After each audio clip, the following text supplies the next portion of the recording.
Hello and welcome to the Business of Storytelling from Moore's Law Media in association with Vimeo, the platform with everything you need to make, manage and share brilliant videos at vimeo.com.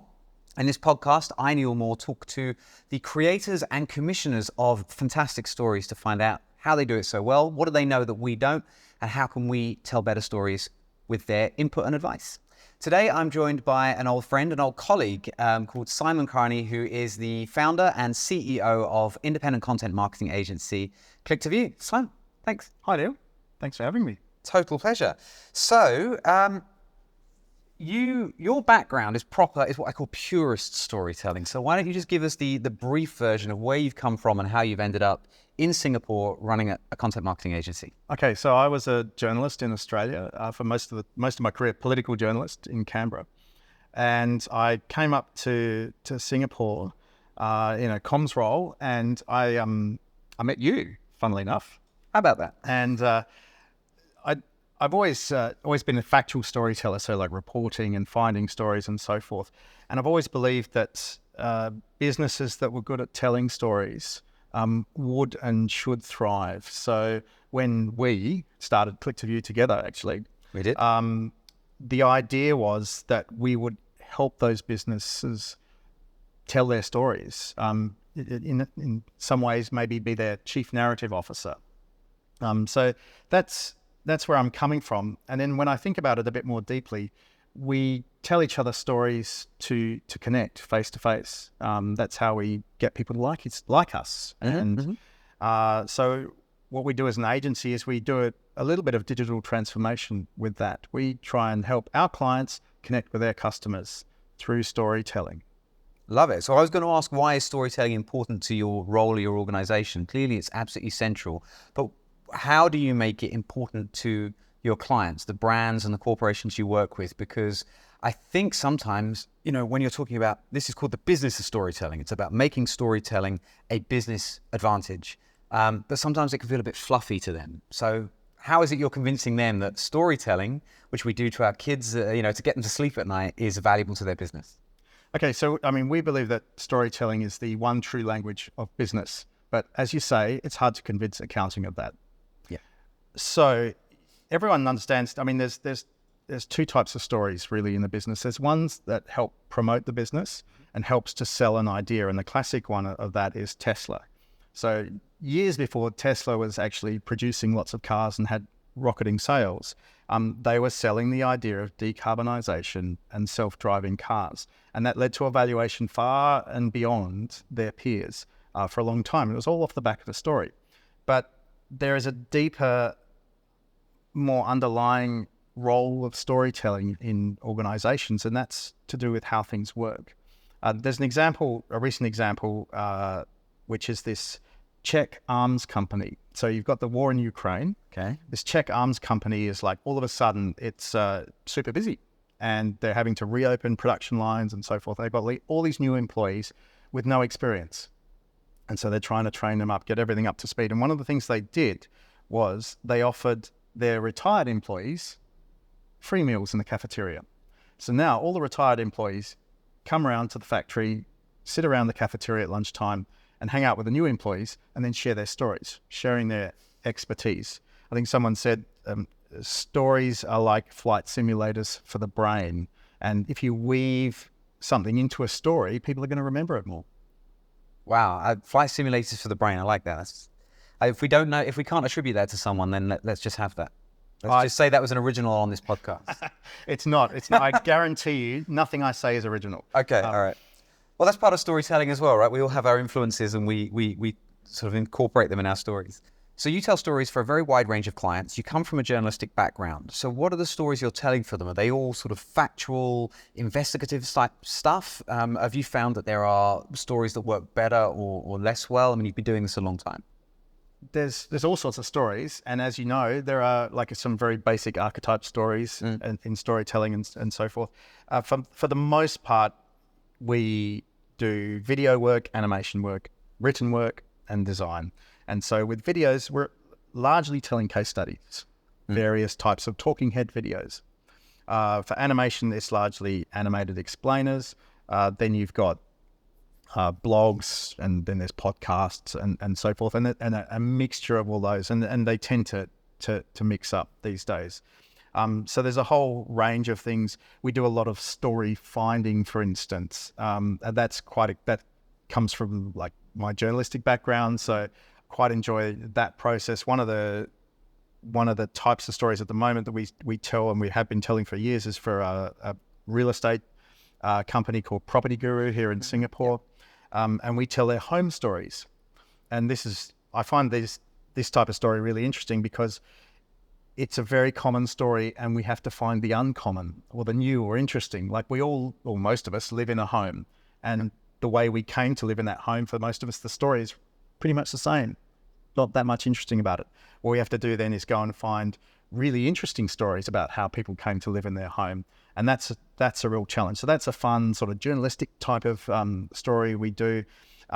Case studies could be a whole range of things. They could be highly scripted. Could be I think that because they're talking heads, in a corporate sense, you often think talking head, boring. But then we're talking right now as talking heads. Hopefully this is not boring. Most of the movie is two people talking. Very true. So it's really how you tell a story and how you make it interesting that's the important bit. So I like this idea of telling these home stories. And why do they want to tell those stories? What are they trying to achieve with those stories? And how do you find the uncommon ones? Because there are millions of people living in homes. I mean, how can you zero in on the story that's interesting? What makes it interesting? Well, story finding is fascinating. When I was a journalist, I was the guy who found the exclusives. I was the one who sort of digs up the story for the page one exclusives that would run in the paper.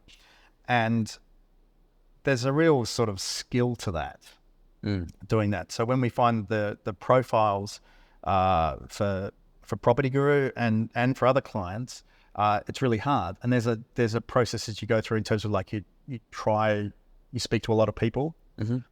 Out of all the profiles you find, you might only, we might find 10 profiles, put 3 forward, and then select one for that one that fits all the criteria for the client, for instance, for us, that they're happy to tell a story. So it's a process of elimination. It's a process of finding the right thing. Just look, call. When I was a journalist, the finding process, I used to just look for stories everywhere. I looked at every social interaction I had as an opportunity for finding a story. Now, I know you came from sales, so you probably looked at every Yeah. social interaction as an opportunity for a sale. It's the same thing. It's like I've always thought, when I worked in sort of magazines, there was this sort of false dividing line between the journos and the sales guys. And I always thought that was daft, because I think it's a very similar skill set in that your job is to talk to people and try and get them to tell you something they weren't initially going to tell you. And you do that by asking lots of questions and actively listening to the answers and pursuing the story wherever it goes. For a sales guy, you're trying to get them to tell you, what's the problem in your organization we can solve? How much budget have you got to spend on doing that? For a journalist, it's whatever the story is. I actually think they're very similar skill sets. It requires a lot of focus, though. And so I think that they're slightly different tracks. And one of the things when we're searching for profiles, for instance, it's not because I'm running the company, it's not something I can do. Like I can't do all of the things I'm doing and find those stories. You've got to have somebody who's utterly focused on, this is my role. I have to do this to the exclusion of all else until I succeed in finding those profiles and finding those stories. And it requires that sort of focus. And I also think that's something that a lot of organizations aren't necessarily prepared to do, because when they're finding stories or case studies, or they come to you with a story, it's not a story, it's a job title. We want to talk to this person because they're the VP or they're the C whatever. Yeah. And And their job title is interesting, but their story may not be. And I think organizations need to be more open to the idea that the stories can come from anywhere. And if you prioritize the story over the job title, you'll end up with something better. But it's very hierarchical. This is a good example, especially with the salespeople. So when we're doing case studies, often it's a client wants to feature a customer. And the client will say, don't worry, I'll get the sales guys to find the customers. And like, that might not work so well because the sales guys are going to prioritize either their best customer or their best prospect. Yep. May not be the best story. Yeah. They're also going to be incredibly polite to these people and deferring and so forth. And they're not going to push we need you to appear in this video and here's how it's going to be. And so when that happens, sometimes we'll say, can we do it? I think we'll be able to find better if you give us a list of people. The other thing we do with clients, which I really love, and this comes back to the core original thing about, businesses that are good at telling stories, finding their own stories will thrive, is we do these story finding exercises within an organization. And we did a really successful one with a multinational company actually during the pandemic. And we interviewed 50 of their top people in a format a bit like this, but without all the cameras. But like a long 1 hour, 2 hour interview, just covering everything, with a journalist, just to uncover what the stories were in that organization. What were these things? What were the retired workers telling the new guys? And then we mapped them all out into a matrix. And then we found there's all these connections between the stories, and there's all these these stories run like currents through the organization. And the really interesting thing was after that, the marketing comms team who had this matrix that we'd built, they suddenly became the keepers of the law of the Moore's Law. Moore's Law, yeah, the law. Yeah. The law, they had this library of content within the organization. And then suddenly they had a bit more power in the organization because they owned it. And so people come and say, have you got a story for it? We've got to do this. Have you got a story for us? We can tell a story around this. I think this has, there's a really important aspect to this with what I've discovered as a sort of an emerging field, maybe it's been around forever, is knowledge management. A huge amount of knowledge exits a company with every retrenchment, every retirement, whatever. How do you capture that and make it useful? And sort of form filling and that sort of formalized capture of information, it captures processes as they should be, as they're supposed to be reported. But what it doesn't capture is the nuance, the tacit knowledge about how to do things. And I've found that only storytelling can help you grab that stuff and make it available. Yeah. I mean, I don't know too much about this, but you know how Amazon, they make you write a narrative when you go into a meeting, when you're proposing the famous memos. Yeah. So when you're if you're proposing something, like something for a budget, you're trying to do a project in Amazon, you have to write out this thing and then you get it peer reviewed with your team. And so everyone's torn this to pieces, but it's still a narrative. It's got to be readable. And then when you go into the final meeting to pitch it, it's everyone's sitting there and they spend the first 15 minutes reading your narrative and you're sitting there going, oh my God, oh my God, oh my God. As someone who writes sort of short stories and screenplays and handing them to people, I mean, I can't imagine sitting there watching them while they did it. But there's a good reason for that, because as you said, stories have a discipline to them. They have an order. The things that make logical sense and come to a conclusion. And I find too often information is imparted these days with charts and graphs and slides. And often I'm presented with them and I look at them and go, I'm not sure what you want me to do with this or think about this, or it's not clear. It's not been put into, it's not been contextualized within a narrative. It's just here's what I did and here's a screenshot of something. I'm not quite sure what to make of it. Yeah, so that's not a story. That's a list. That's an announcement. That's a statement. When everything is perfect, there is not a story. Yeah. And multinationals, businesses generally, they like to talk about how wonderful they are. It's the Lego song, Oh, everything is awesome. And that's not a story. Businesses need to embrace the bad and the good and understand that the story, it has an arc, it has a beginning, a middle, and an end. It's boy meets girl, or it's poor person becomes rich. I was talking to we had Zat from The Peak on the sofa recently, and he was talking about within the Peak magazine, you know, they profile a lot of very highfalutin people as CEOs and things like that. And he said, you know, yes, it is a great PR opportunity, but the problem with that is that they can't, and they want to present their best selves and everything's great and what I'm doing is great and I'm brilliant. He said his job is to turn, you know, what is a very one-dimensional profile into a story. And that means you got to poke around and try and find what's that vulnerability, that weak spot, that struggle, because a rich person coming up and going, I'm rich and isn't it fabulous, just isn't that interesting. No, exactly. And in fact, it's quite off-putting. Yeah, exactly. I mean, it's not going to treat the subject even very well in that case. There's an American humorist who writes for the New Yorker, David Sedaris, and he says that, like, whenever something bad happens to him or embarrassing, he's really glad that he's a writer, because at least he can write about it. Like, he's mortified about something, but at least I can write about this. It gives him material. And he wonders what the non-writers do. They just have to suffer through it, I suppose. I guess so. But he's right. I was reading yesterday. I was reading a post by Chris Anderson from TED. Yeah, and he was talking about, you know, one of the most powerful things you have in a TED talk is your vulnerability, is what is considered by some to be a weakness, but that if the audience understands that you are infallible, that you are anxious or you're nervous or whatever, they root for you. They want you to win. And it could be a good thing, but I think we're often, particularly as corporations, we're afraid to sort of show that because it's this dog-eat-dog world. But if you want to draw people in, if you want to create empathy, I think there has to be a degree of vulnerability. And if that means showing a weakness, what Richard Branson used to call radical transparency, you know. Yeah. If you've made a mistake, admit to it, but then show me what you're going to do about it. Take me on the journey of fixing it, you know. And I think that can work. I'm trying to.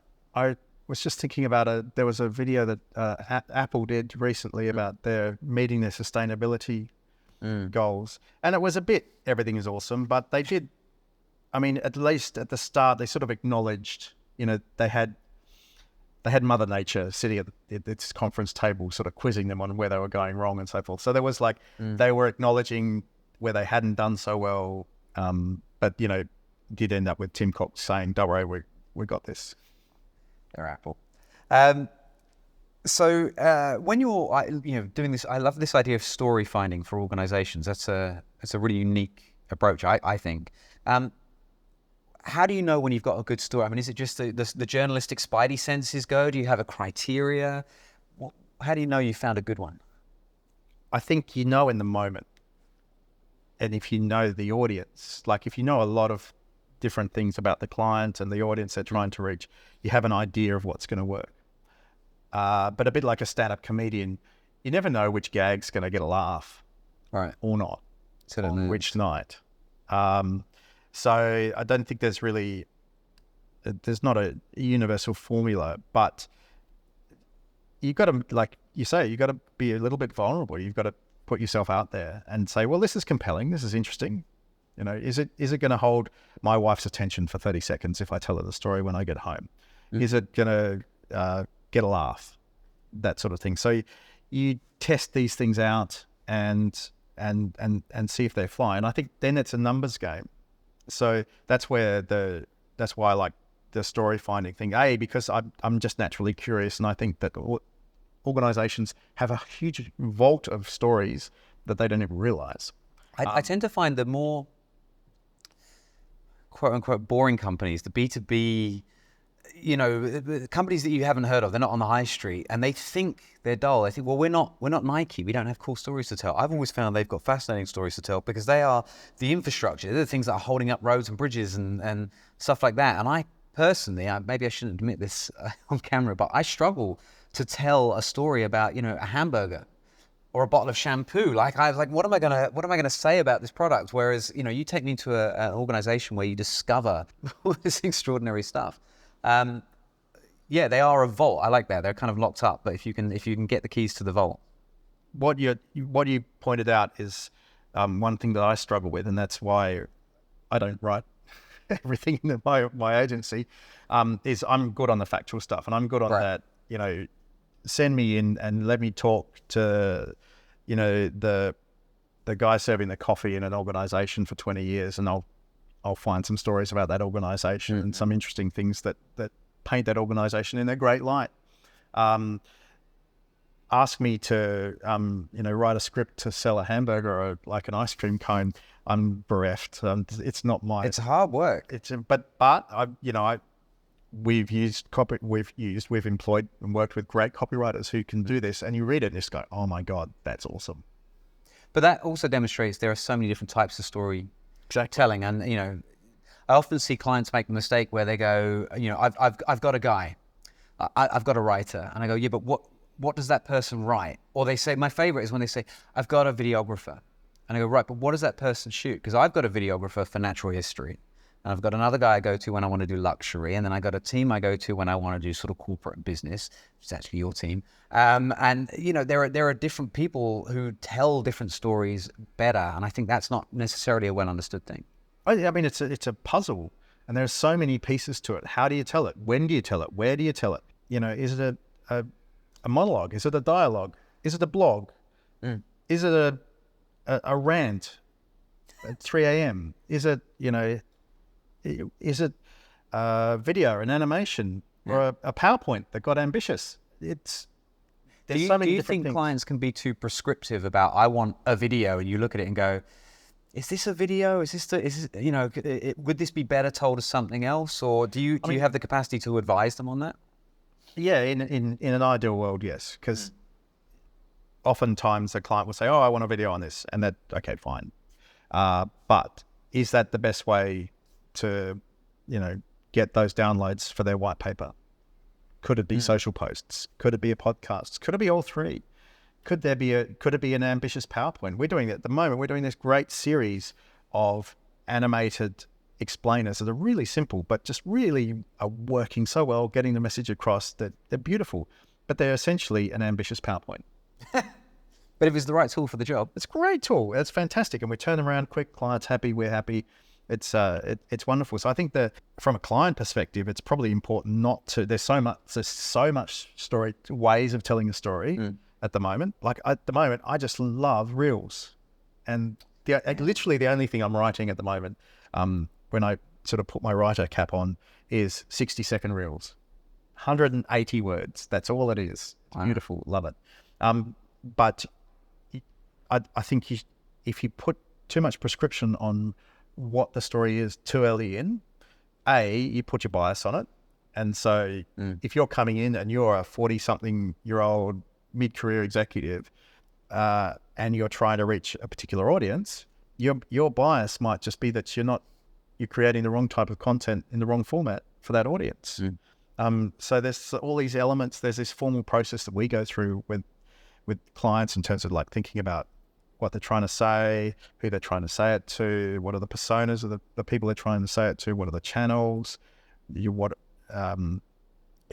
resources do they have in-house, and what budget, and then putting that all together and trying to figure out, okay, how does this all work? How does we pull this puzzle together to get the ultimate outcome? And there are so many storytelling formats now, and they are real formats in that there's formats like documentary, feature film, news bulletin, whatever. But now there's formats like reels and stories and in-feed posts and TikToks. The TikTok in and of itself is its own beast. It has its own expectation of what's on there. So I think there's lots of ways of telling a story now, and that's a huge part of the puzzle to be solved. One of the things we've discussed already is about what makes a good story. We talked about vulnerability. We talked about struggle, beginning, middle, end. What are the other things that you would advise a marketer or an organization who are looking for stories? What should they be looking for? On the serious side, to make a connection. I mean, you want to distract people from the drudgery of their day-to-day lives, like just for a moment. Escapism is an underrated quality of great story. I mean, it's why we get home at night and put a movie on, right? Yeah, teach them something. Inform them. A great, like when I was talking about the example before, a great story is designed to make you remember something, for instance. So it could be used in terms of like training somebody to do something. That doesn't really answer your question though. What makes a great story? And I think that again, it's for different people. Like you won't ever find me reading a horror novel or a Dan Brown. Right. But that doesn't mean they're bad. and the sales would suggest that I'm in the minority. Yep. So you just have to think about your audience. What's your audience going to want to consume, and what's the best way of reaching them? And then doing it well, making them laugh, make them cry, make them horny. Well, yeah, I mean, massively underrated. Maybe not in a corporate sense, but well, I don't know. What is the role of character in storytelling? Because I do a bit of screenwriting and those sort of people in film and TV, and they're all talking about character drives plot, and but when you start to watch a film, you don't know what the story's going to be, but you follow the character. Do you look for characters as well as stories, and what makes a great character? Yes, and I'd like to more. I think this is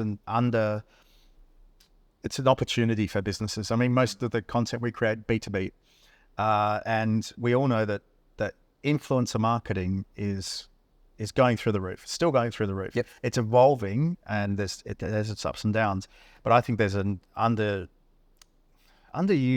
opportunity for organizations to let their people speak. Mm-hmm. And we're doing it a lot with clients now, so that we're working with specific executives to help them with their podcasts, with their blogs, with their social posts, to get them out there. And they're essentially influencers. That's how they can get a multiplier effect on their on their role as, say, a salesperson or a thought leader, is by putting it out there. But also that people transact with people generally. Yep. and people follow people exactly online. And so that's why you follow a great character in the movies, and superheroes, and for instance, you follow these characters. It's no different in business. And if you can identify those people who have natural talent and help them along the way, help them produce the content, because you can't do this stuff in a vacuum. As you know, you need support. I mean, we have a whole crew here helping us do this. We can't see them, but they're very handsome and they're all there. It requires support. It requires thoughtfulness. But that's a huge opportunity. And I think that's where, the idea of the brand, the faceless brand, it really doesn't exist now. I mean, Apple is now synonymous with Tim Cook. Yeah. It used to be Steve Jobs and Johnny Ive and so forth. And it evolves. The same with Google, the same with Microsoft, with Satya Nadella.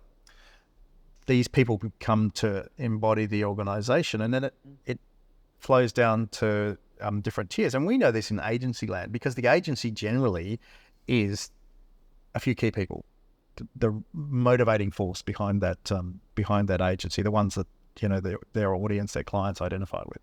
It's interesting. I think 20 years ago, maybe a little longer, if you'd asked sort of someone in the street to name 10 CEOs, I'm not sure they'd be able to. I didn't know who the CEO of IBM was in the 1990s or whatever, but now these sort of celebrity CEOs, everybody can name 10 CEOs, whether it's Google or Elon Musk or Mark Zuckerberg or whatever. So I think those characters do become important.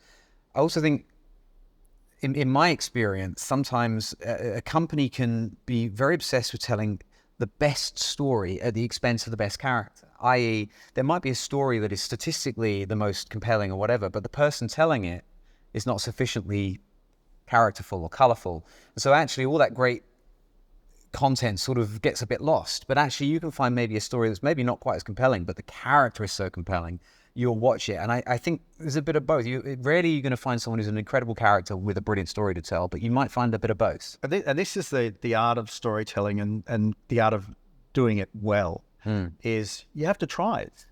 People who are naturally funny or good conversationalists, what's really going on there is they're putting a lot more effort into their communication with you, their storytelling.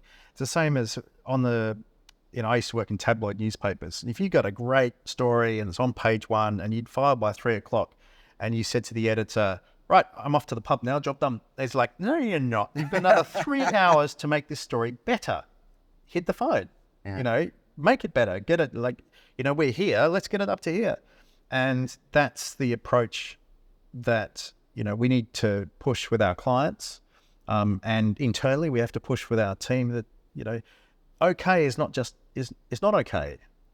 If you're really trying to tell a good story, you need to work on it. And writers will appreciate that actually perfection is the enemy of getting work out. That's the opposite end of the scale. But they'll also tell you writing is rewriting. No one's, again, in fiction and in film, the first draft is called the vomit draft.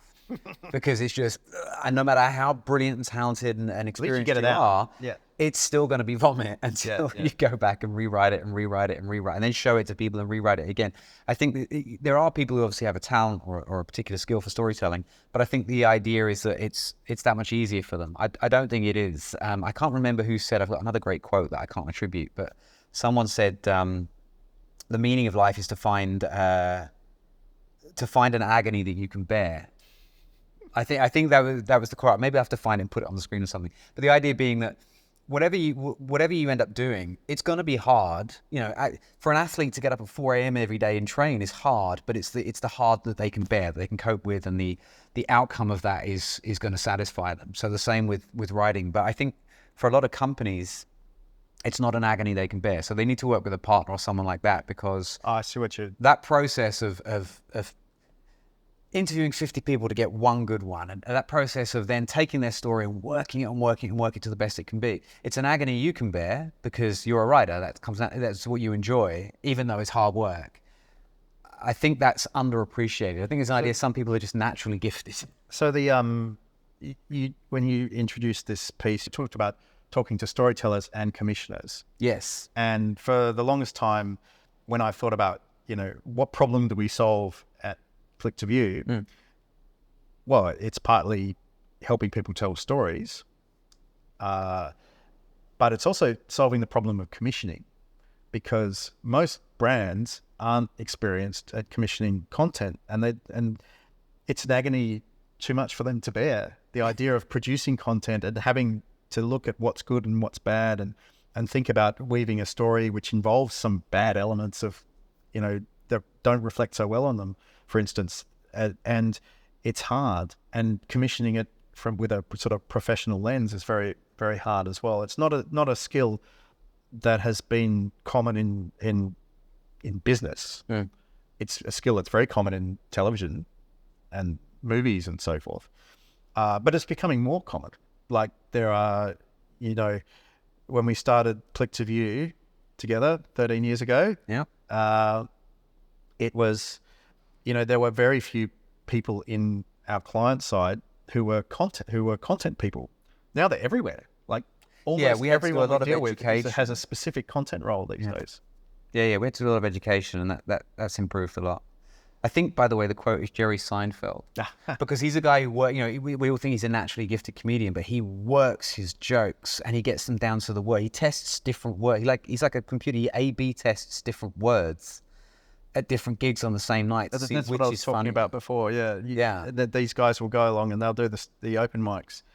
You'll walk into an open mic in LA and there's Seinfeld up on stage and you're like, holy cow. But he's like just testing his material to see which jokes gonna work, and he has to go through this agonizing process to do it. I think there's a Judd Apatow, the comedian and director. He was talking about how he writes jokes, and he just writes, like he'll set up half a sentence and then write 10 or 20 different endings to it. It's incredible. Just to like go, so Neil fell off the chair and... Now I think of it, there's loads of examples of this. Watching the Beatles anthology, you think the Beatles, John Lennon and Paul McCartney, they could just write songs like nobody's business. But how long they work a song. There's that great scene that went viral, that great clip of Paul McCartney just dragging "Get Back" out of that bass guitar, and you just think you're the biggest pop star on the planet. You're one of the greatest songwriters of all time, but he's battling with that guitar to get a song out of it. Yeah, but he wouldn't have been the greatest songwriter or biggest star on the planet if he just let it be. Sorry,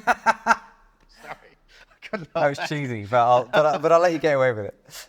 Okay, let me move this along a bit. So, what is the process of bringing a story from concept to completion? So you talked about, you do the story finding exercises. You find interesting stuff that matches with the audience and the which is objective. Do the story finding exercises. You don't get to do that enough. It's quite hard to convince clients to invest in that. It's bizarre. But usually there's a specific mandate. It's like a budget, and there's like, we need to achieve this. So, and also, I think we did that particular one. It was a unique time in history because no one was traveling. So it was very. I mean, can you imagine going to Microsoft and saying, right, I want to speak to your top 50 executives in the region, 2 hours each over the next month? Impossible. Yeah. So it was a uniquely pandemic. The only person who could probably mandate that would be the CEO. Yeah. So it's harder than you think. Look, there's a process, and it involves, what the client's trying to achieve, what their audience is, what channels they've got, and we'll learn all this information, then we'll try and generate insights around that, and then that then becomes the creative process. Then we'll look at those insights and think brainstorming around that. And this is more of an advertising example, but I love it. It's this Goodby and Silverstein, this advertising agency in the US. Okay.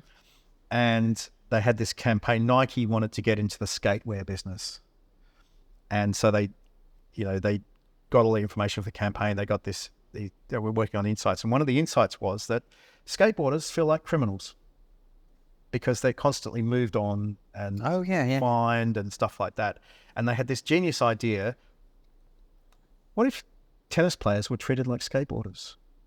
What if runners were treated like skateboarders? And they had just this whole series of ads of like runners and tennis players, etc., getting harassed by police for simply playing their sport. It was genius. It was gold. Love it. Yeah, so that's my best example of like an insight driving a piece of creative. So that's what we try and do in the best case example, is use real world insights to then generate an idea for how we tell a story. And then you try and find that story, you make up that story, or I can have an idea for a story, but how are you going to bring it to life? It depends on the purpose of the story. So then it comes back to, does the story involve people? Are those people going to be talking about themselves, their real life experiences, or something to do with their job? So then it becomes like a factual story. So it's more of a documentary style case study type thing. Or are we trying to explain something here or teach something? Then it might be more a product explainer, and then there'll be that will be scripted. So that will go to like I was saying, I can do the factual stuff, but I can't do this. So that will go to someone else to try and come up with a creative idea and a script. And often that will be an animation, for instance, because that just works really well. But it could be a scripted thing with actors and so forth. Budget will play into it. Yeah, of course. So if the client has, $50,000 or $100,000, then, video animation's going to be in play. If they've got $5,000, then we're probably going to be looking at blogs or social posts or GIFs or some combination of those. Like you said, it's a puzzle. It is, and that's the fascinating thing, and I think that's the really cool thing about working in this type of field. Is it's still like journalism for me, because it's always something new every day. To what extent do you get involved in the how that story performs and the measures of success? Because obviously you're coming up with insights and ideas and scripts, and you're creating things for your clients. Do they then take it off your hands and it goes elsewhere, or are you involved in the success? And what makes something a success, do you think? Well, I think you've got to tell people about the story. So it's a rule of thumb in Hollywood that, a blockbuster, it's pretty much dollar for dollar, marketing budget to production budget. You've got to go out there and tell them about the story. I mean, even Shakespeare had to put up posters. Good point. As an agency, we're relatively small. So sometimes we will create something and it will go off to the media agency to promote. Other times we'll get a chance to do the media plan ourselves and push it out on the various channels. But I think you've got to think about how are people going to see it? Then also, the where are they going to see it? When is really important. Being in the moment for the audience is, the right time at the right place is really important. And the social guys think about this a lot. When you post your stuff is going to have a real impact on whether it takes off or not. Your point about you make the content and then you need to make the content about that leads to the content. So I often say to clients, if Star Wars might be the most recognizable, popular content story in the entire world, but still when they make a Star Wars movie, they still have to spend another $150 million to get you to go and watch the Star. They've already got great content. So who doesn't love Star Wars? But they've still got to spend a ridiculous amount of money to get you to watch Star Wars. And I say this to a lot of people. I think often they think the content is the marketing, but actually I say, well, no, now you've got to market your content. But it's all part of the funnel or the journey, or however you describe the process of getting someone, a prospect to purchase. But yeah, you've got to slice and dice it. And I was recently in South by Southwest, and I was at a panel about some women who'd built entire media brands on social. And one of the things that she was talking about, the lady that worked on Bondi Rescue, and they have the main program, and then they cut out all the highlights, and then they do the highlights compilation, and then they get lifeguards to react to the highlights, and then that's another new program. And then they get, the people who were in the original clips to react to the lifeguards reacting to that. And it's like from one core piece of content, one episode of Bondi Rescue, they can produce hundreds. And she said, you've got to be everywhere. And if you put out enough volume over time, you will learn what's working, the when, the where, the how, and then you can start to hone in. But you've got to put enough out there to get a decent sample size of what's working. And they make reams and reams of content to market the sort of core asset. Yeah, I love this. For instance, if we were doing a podcast like this for a client, which was filmed, we would try and release not just the full length thing. We'd try and maybe break it down into little subject matter bites, which are maybe just a few minutes long each. Then social posts, reels, audio only, of course, video and audio on YouTube. Pull out social quotes with an image, audiograms, all of that stuff. And that's just with the content that you're creating today now. And then what you're saying about getting reactions is brilliant. I mean, that's good. Well, that was something I learned last week and thought requires some resource, but that's something that I need to look into. But in addition to the sort of the three cameras we've got here, we've got someone taking behind the scenes photos. And this is actually, you weren't intending this, but you actually given me a great segue into Vimeo and why Vimeo is sponsoring this, and that the enterprise platform they've got now, basically, that's what they're doing is well done.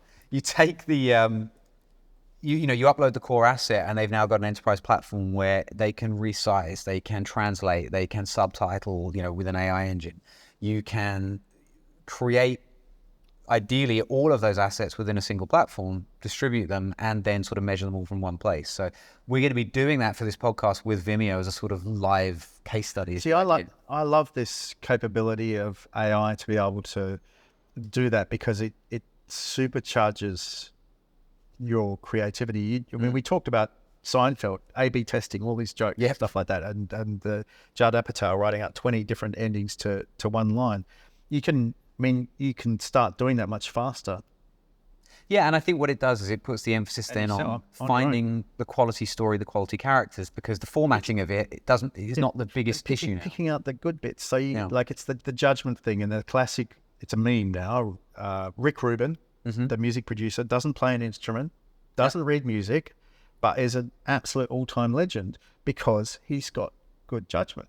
There's a quote where he says, I'm employed for my taste, my good taste. Exactly. And that's where tools like what you're describing with the Vimeo tool and AI can really, really help, because if you know what you want, and these tools help you get what you want faster, and try out different things, it's amazing. It's really cool. It also, I think, makes the role of editor in the publishing sense more and more important. The person who can identify, the good taste person, the person that can identify the hook, the soundbite, the stuff like that. It's not just a creator now. I think you that editor role in the publishing sense, not just the cutting sense, because Vimeo and platforms like it are taking the technical issues away. It's now about making the choices. Yeah, see, I think every time there's been a technological advance in content creation, so like photography, or for instance, people usually worry that it's going to kill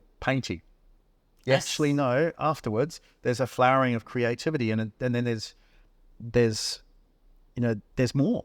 And each time this happens, there's more and more and more. I think that's what I see. I think AI is actually going to supercharge our industry, and what it's doing is it's making content creation available to everyone, but it's also, people are understanding the value. So accounting suddenly understands the value of the storytelling in an organization. And I think it's going to be good for us. I think it's going to be good for creators generally, and it's going to level the playing field and reduce the barriers to entry. That's a very optimistic way to end, rather than it's going to rise up and kill us all in Terminator style. Well, if that's going to happen, then it's going to happen. There's nothing I can do about it. Nothing we can do about it. My last question for you, same question for everybody, is there a story, professionally or personally, that you are burning to tell and haven't gotten around to yet? And I will hold you to account by playing you this clip over and over again. Really? Okay. So I think I'm like classic frustrated writer. Yep. I've been very fortunate to have a career that involves writing, but honestly, my talent peters out about 800 words. Well, you've been so sort of conditioned to write a nice tight 800. I just can't keep it all in my head.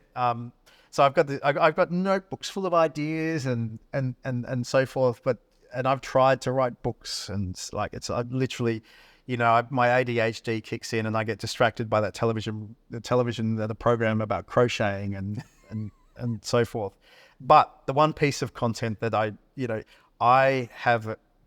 grew up on the west coast of Tasmania. Yep. So it's this really remote wilderness area. My family connections go back to my great-grandfather, who actually surveyed the roads and the river mouths and the tracks in the early 1900s in this place. So it's like a really, really beautiful, stark landscape. Very windy, very rainy. Not for everyone. I would like to write an epic novel set in the west coast of Tasmania, but I'm not sure I'm going to get past the first chapter. Well, look, I saw Charlie Brooker, the writer of Black Mirror, speak at South by Southwest last week, and he said that all of his stories start off as one scene or one line or one character that lives in his head for years until he works out how to put them into an actual story. So maybe it's all just sitting in there and it's just waiting. It's all fermenting and it will come together. I can't wait around for that though. So thank you very, very much for joining us, sharing your expertise. Really appreciate it. You're most welcome. Thank you for having me. Thank you so much for watching, or indeed listening, to The Business of Storytelling from Moore's Law Media in association with Vimeo, the platform with everything you need to make, manage and share amazing videos at vimeo.com. If it's your first time, don't forget to like, subscribe, share, comment, argue if you want. That's all right. I'm not afraid. And we'll see you next time. Thank you very much.